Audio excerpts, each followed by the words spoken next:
5.18 39주기를 맞은 2019년 진실을 밝히기 위한 싸움이 계속됐는데요. 올해 키워드는 전두환, 가짜뉴스, 진상규명법입니다.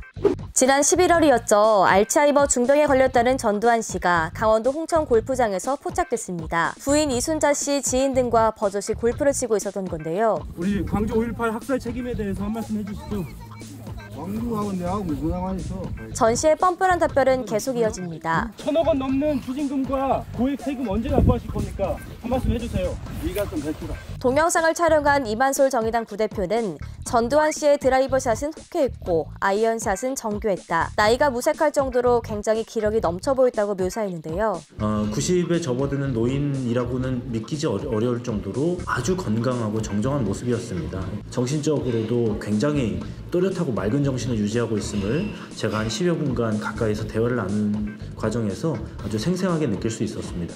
이날 골프장에서만 전 재산이나 다름없는 28만 5천 원을 쓴 전두환 씨. 정작 내야 할 1,020억 원의 추징금은 아직 한 푼도 안 내고 있는데요. 이에 천정배 의원은 범죄 수익이 발견되면 몰수 추징하는 일명 전두환 사업 불법 재산 끝장 환수법을 발의했습니다. 전 씨의 민폐는 여기서 끝이 아닙니다. 모든 이유로 박탈당한 전 씨의 경호 예산이 내년에도 2억 원 이상 배정돼 있는데요. 경호 인력 철수를 요구하는 목소리가 커지고 있습니다. 범죄자 전두환에 대한 경호 예산을 전액 삭감하라. 경호 비용으로 최소 100억 이상의 혈세가 들어갔다고. 한편 전 씨는 지난 3월 39년 말에 처음으로 광주법정에 섰는데요. 발포 명령 부인합니까? 헬기 기총 수사를 직접 겪은 시민들이 여러 나타나면서 손적 없다고 발뺌하는 전 씨 측과 치열한 법적 공방을 이어가고 있습니다. 한 개인을 그냥 법정에 세운다는 그런 의미보다는 광주에게서 저지른 그 엄청난 그 만행을 밝혀내고 특별히 5.18 기총소사의 진상을 밝혀내는 일이 이번 재판에 있어서 더욱더 중요한 일이죠.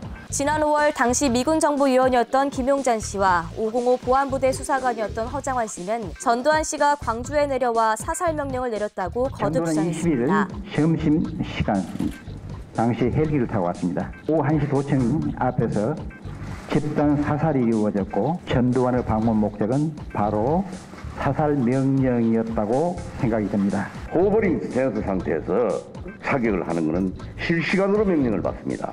체계화되어 있는 사격 체제입니다. 그게. 유독 5.18 기억만 잃어버린 전두환 씨. 내년에는 정신도 챙기고 눈치도 좀 챙기자고요. 올해도 5.18 가짜뉴스가 극성을 부렸습니다. 광주 도심에선 극우 집단의 시위가 1년 내내 이어졌고요. 5월 18일에는 대규모 시위까지 열려 시민들을 경악해 했습니다. 5.18 유공자 명단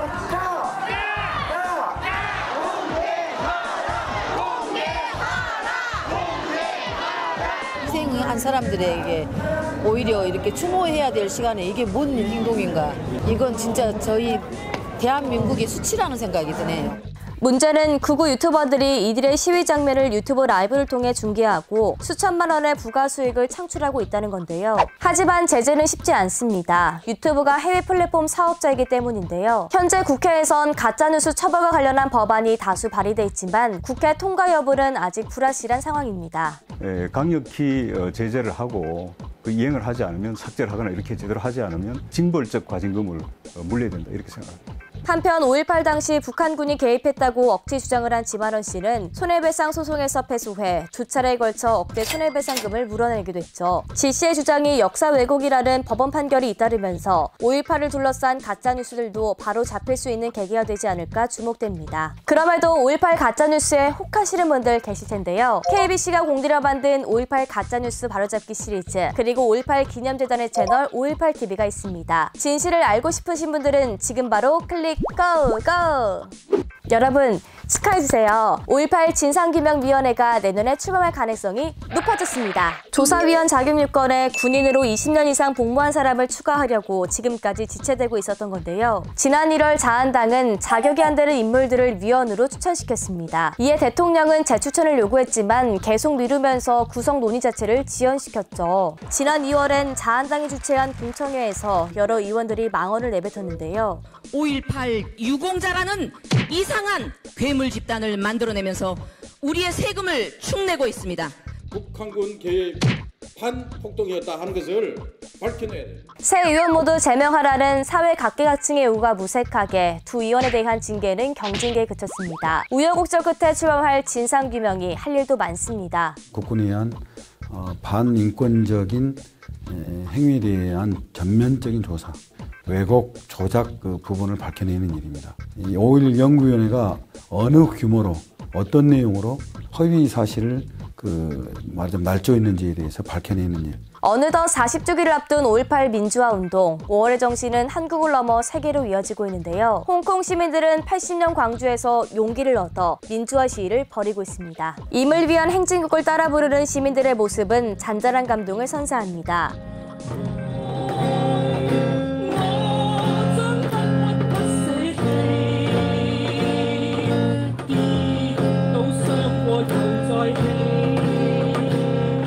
전국의 대학생들은 연대와 지지의 메시지를 전하며 홍콩 시위에 힘을 실어주고 있습니다. 홍콩 분들이 실제로 이 한국의 민주화 운동 역사에서 많은 감명을 받았다고 말씀을 하시고 그것들을 본인들 스스로 기억하고 있다고 말씀하시기 때문에 한국에서의 우리가 민주화 운동을 기억하고 있다면은 우리도 그들에 연대해야 한다라고 생각을 하고 있습니다.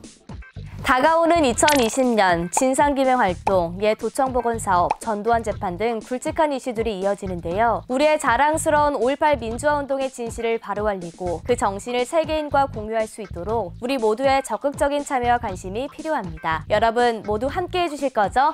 약속!